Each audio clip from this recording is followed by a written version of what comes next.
April மாதம் நடக்கவிருக்கக்கூடிய நாடாளுமன்ற தேர்தலை முன்னிட்டு பிரதமர் மோடி அவர்கள் தமிழகத்திற்கு வருகை தந்திருக்காரு. இதுதான் இன்னைக்கு தமிழக மீடியாக்கள் முழுக்க ஆர்ட் ஆஃப் த டாக்கா இருக்குது.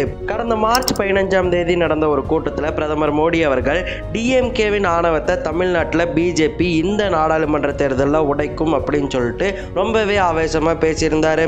இது தமிழக எதிர்க்கட்சிகளுக்கு ஒரு அச்சத்தை கொடுத்துருந்துச்சு. அதனைத் தொடர்ந்து மார்ச் 18ஆம் தேதியான இன்னைக்கு கோவையில் பிரதமர் மோடி அவர்கள் வாகன பேரணியில் ஈடுபட இருப்பதாகவும் அந்த வாகன பேரணியில் மக்கள் கிட்ட பேசவிருப்பதாகவும் தகவல் வந்திருக்கு. அதோட மார்ச் 18ஆம் தேதி கோவையில் வாகன பேரணியை முடிச்சுட்டு மார்ச் 19ஆம் தேதி சேலத்தில் நடக்கவிருக்கக்கூடிய மாபெரும் பொதுக்கூட்டத்தில் பிரதமர் மோடி அவர்கள் உரையாற்ற போறாரு அப்படிங்கிற தகவல் தமிழகத்தையே தீப்பிடிக்க வச்சிருக்கு.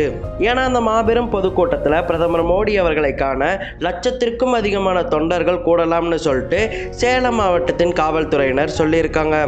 இந்த பிரதமர் மோடியின் வருகை தொடர்பாக பாஜகவின் முன்னாள் மாநில தலைவரான எல் முருகன் என்ன சொல்லியிருக்காருன்னா, இந்த பாஜகவின் கூட்டத்தில் முன்னாள் முதல்வர் ஓ பன்னீர்செல்வம் அவர்களும் அம்மா மக்கள் முன்னேற்ற கழகத்தின் கட்சியின் தலைவருமான எம்எல்ஏயுமான டிடிவி தினகரன் அவர்களும் பங்கேற்பார்கள் அப்படின்னு சொல்லிட்டு எல் முருகன் தெரிவிச்சிருக்காரு. ஆனால் அதிமுக மற்றும் பாஜகவின் கூட்டணியானது இன்னும் இழுபறி நிலைமையில தான் இருக்கு. பாஜகவானது தனித்து கூட போட்டியிடும்னு சொல்லிட்டு பாஜகவின் மாநில தலைவரான அண்ணாமலை சொல்லியிருக்காரு. இப்படி பாஜக அதிமுகவின் கூட்டணியானது இழுபறி நிலையில் இருக்கும்போது ஓ பன்னீர்செல்வம் அவர்கள் இந்த பிஜேபியின் கூட்டத்துக்கு போறது அப்படிங்கிறது அதிமுகவில் மிகப்பெரிய சலசலப்பை ஏற்படுத்தி இருக்கு. இதெல்லாம் ஒரு பக்கம் இருந்தாலும் மார்ச் 19ஆம் தேதி சேலத்தில் நடக்கவிருக்கக்கூடிய மாபெரும் பொதுக்கூட்டத்திற்காக பிரதமர் மோடி அவர்கள் தயாராகிட்டு இருக்காரு. அதோட பிரதமர் மோடி அவர்களுக்கு பாதுகாப்பு கொடுக்கறதுக்காக மிகப்பெரிய ராணுவ பாதுகாப்பானது சேலத்தில் குவிக்கப்பட்டு இருக்கு. இதுதான் இன்னைக்கு தமிழகத்தில் ஆர்ட் ஆஃப் த டாக்கா இருக்கு.